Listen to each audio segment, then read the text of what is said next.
Similarly मेरे father ने इस बिजनेस को इसी तरीके से चालू किया।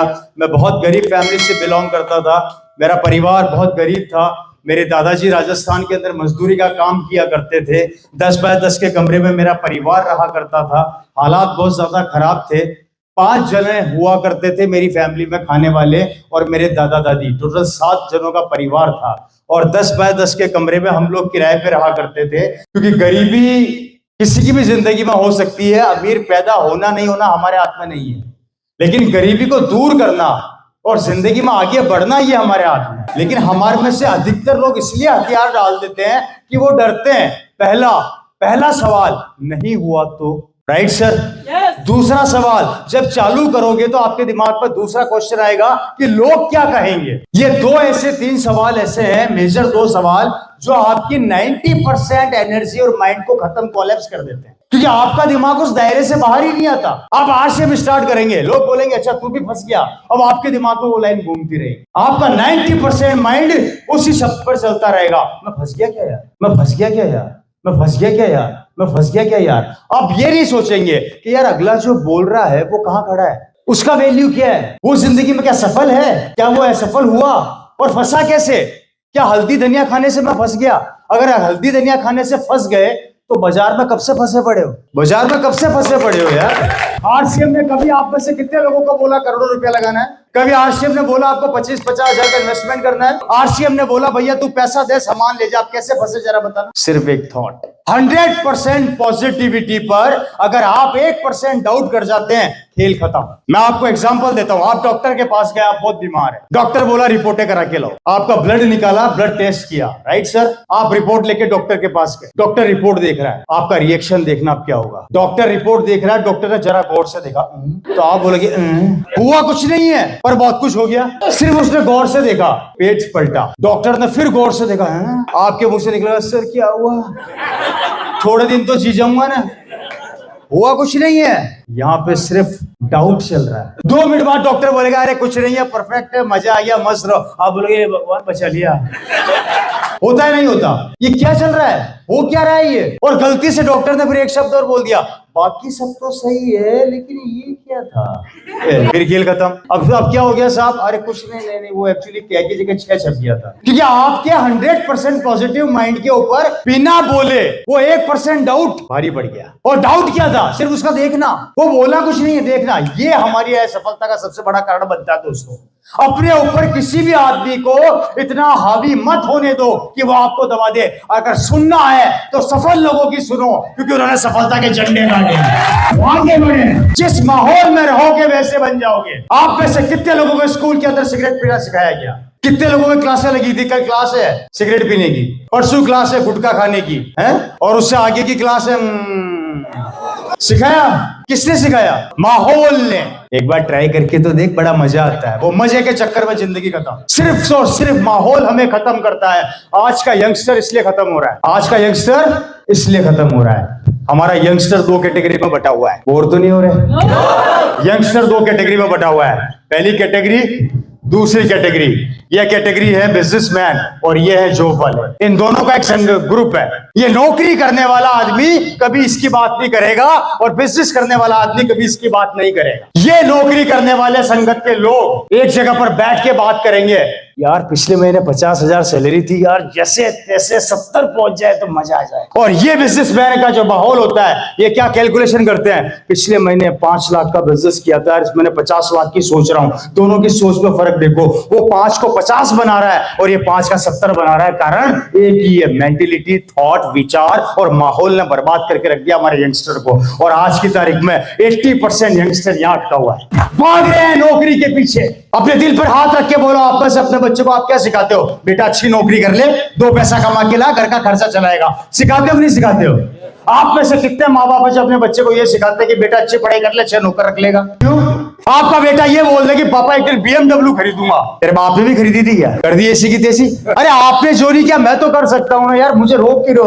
और हमारा माहौल हमें इस चीज से रोकता है। और आपको जो लोग रोक रहे हैं, जो माहौल आपको रोक रहा है, आपको माहौल पसंद है, बुरा मत मानना। आपको मजा आता है, आपको खुशी मिलती कि हाँ मेरे जैसे मिल गए बस, और आप ढूंढते हो उस माहौल को, बुरा मत मानना मेरे। शाम को 7 बजे बाद काम से फ्री हो गए और आप गिनती के वही 4 लोगों के पास जाके बैठोगे, लिखा लो मेरे से स्टाम्प पर, डेली यही करते हो। आपके फिक्स है वो 4 दोस्त, कब तक करेंगे दोस्त?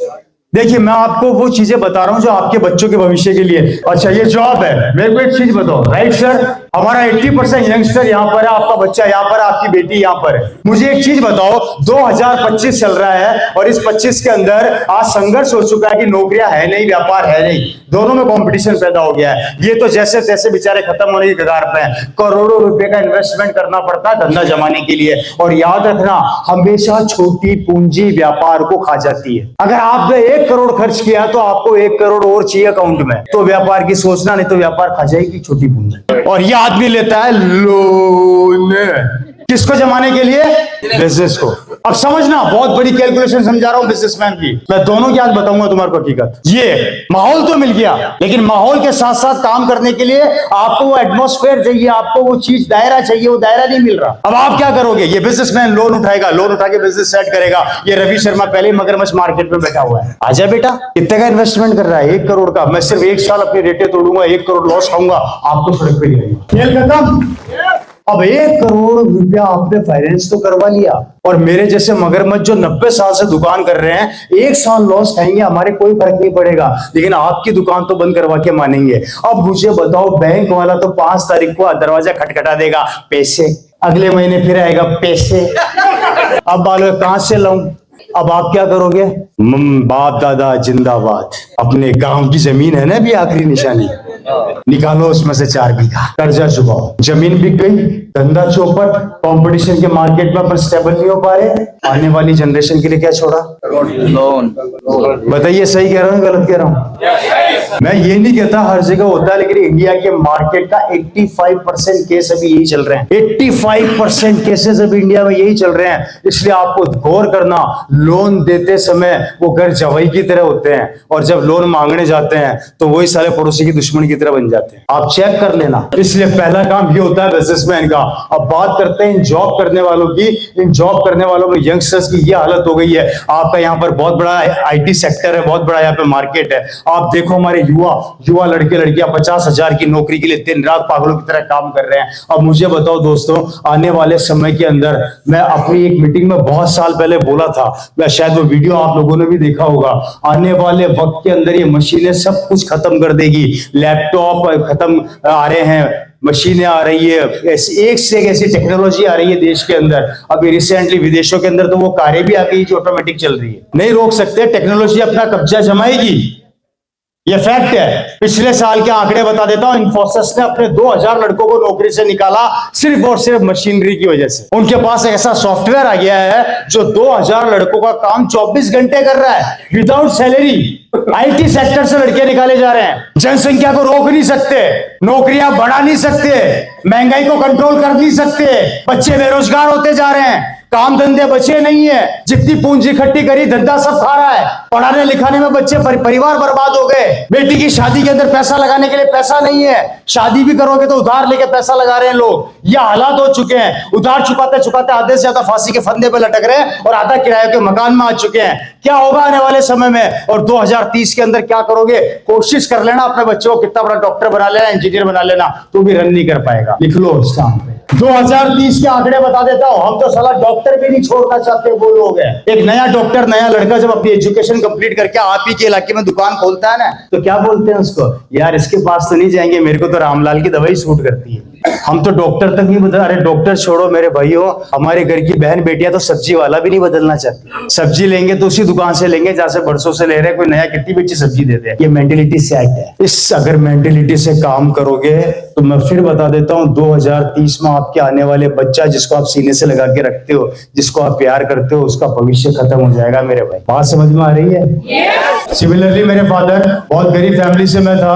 10 बाय 10 के कमरे में मेरा परिवार किराए पर रहा करता था। देखिए मैंने जो आपको बातें बताई है वो सब जरा दल की बातें हैं। मेरा एक प्रॉब्लम है मीटिंग का, मैं कभी फालतू की बातें कम करता हूँ। मेरा को लगता है कि शायद हम पॉइंट टू पॉइंट बात करें तो ज्यादा बेहतर है, और शायद ये समय की मांग भी है, इसलिए जनरली मैं उसी टॉपिक पे डिस्कस करता हूँ। और ये 10 बाय 10 के कमरे में मेरी फैमिली रहा करती थी। 7 जनों का परिवार था। हालात इतने खराब थे कि हमारे घर में गैस नहीं, चूल्हा हुआ करता था। उस चूल्हे को जलाने के लिए हमारे पास पैसे नहीं हुआ करते थे, तो सड़क पे जो गाय गोबर कर देती है, गोबर तो जानते हो कि आप लोग, गाय करती है जो, उसको यहाँ पर क्या बोलते हैं, कंडे वगैरह क्या बोलते हैं, हाँ जो भी है, वो मेरे पापा छोटी सी उम्र में उसको उठा के लाते थे और घर पे सुखाया जाता था। मेरे फादर ने अपनी जिंदगी में संघर्ष बहुत किया। संघर्ष कर करके उन्होंने जैसे तैसे अपना स्कूल कंप्लीट किया और स्कूल से निकले तो अजमेर में कॉलेज है, डीएवी कॉलेज, आपने नाम सुना होगा, नहीं तो गूगल में सर्च कर लीजिएगा। डीएवी कॉलेज में उन्होंने एडमिशन लिया और एडमिशन लेने के बाद दिन रात पढ़ाई करी। मेरे फादर ने जब उस कॉलेज में एडमिशन लिया था तो उनका एक बचपन का दोस्त जो स्कूल से उनके साथ निकला था, वो हमेशा एक बात बोला करता था मेरे फादर को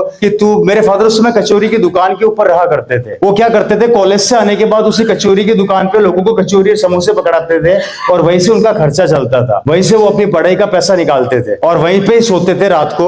वहां से आने के बाद वो जनरली वहां से काम करने के बाद वो कॉलेज जाते थे, वापस वहीं पर आके काम किया करते थे, रहते थे। तो दोस्त ने बोला कि तू मेरे साथ कमरे में रहा कर। मेरे फादर को फिर उन्होंने बार बार बोला तो मेरे फादर ने उसके साथ वो रूम शेयर कर लिया, जैसे रूम शेयरिंग बोलते हैं। मेरे फादर ने उसके साथ रूम शेयर किया, पर किराया नहीं देते थे उस दोस्त को। वो दिन रात वहां पढ़ाई किया करते थे। मेरे फादर आज इस दुनिया में नहीं है। वो उस समय मेरे को बताया करते थे कि रवि, जब हम पढ़ाई किया करते थे उस समय 2 तरह की दवाई चला करती थी, एक तो नींद आने की और एक नींद नहीं आने की। मैं नींद नहीं आने की टैबलेट ले लेके पढ़ाई किया करता था, क्योंकि गरीबी उन्होंने देखी थी। गरीबी इंसान को 2 चीज सिखा देती है, या तो डर जा या भिड़ जा, या तो डर जा या भिड़ जा।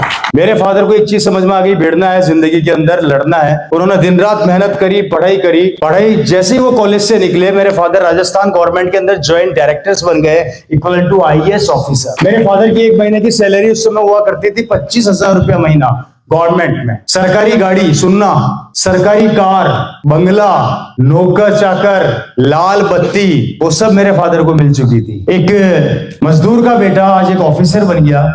ऐसे केसेस आपने भी काफी सुने होंगे, आपके आसपास, आपके परिवार पे भी होंगे। मजदूर का बेटा ऑफिसर बन गया। नहीं, मैं पानी नहीं पीता मीटिंग के बीच में।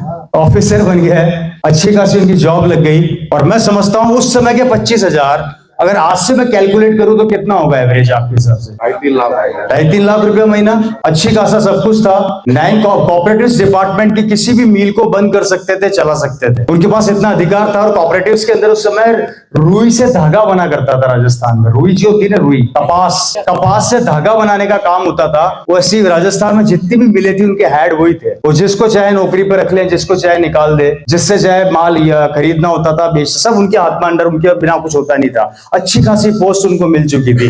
अगर ऐसी पोस्ट आप लोगों को मिल जाए तो कैसा लगेगा? मजा आएगा कि नहीं आएगा? हेलो, आएगा ना मजा? एक खुशी आएगी कि यार शानदार पोस्ट मिल गई। हेलो, मजा आ जाएगा ना? अगर आपको भी ऐसी नौकरी मिल जाए, महीने के 25,000, मतलब आज के 2-2.5 लाख रुपए शानदार मिल जाए, जिंदगी मस्त हो जाए, तो मजा आएगा? सबको आएगा? अच्छा, मेरे को खड़ा होकर एक बात बताओ मेरे दोस्त, मजा क्यों आएगा? तो सारी फैसिलिटी मिल जाएगी, पैसा मिलेगा, तब कुछ होगा। अच्छा, और जब रिटायर होगे तब क्या मिलेगा? पेंशन होगी। और बस पेंशन है? नहीं, अब तो नहीं है। तो फिर जुड़ जाएगा ना। जुड़ जाएगा। मुझे तो इस हिसाब से तो फिर जितने भी नौकरी वाले सबके अकाउंट में 2 करोड़ होंगे। नहीं, वो प्राइवेट जॉब है। नहीं, गवर्नमेंट जॉब, कोई सी भी जॉब ले लो, 2-3 करोड़ तो पड़े होंगे, फिर तो अकाउंट में जुड़ जाता है ना। आप बोल रहे हो पड़े?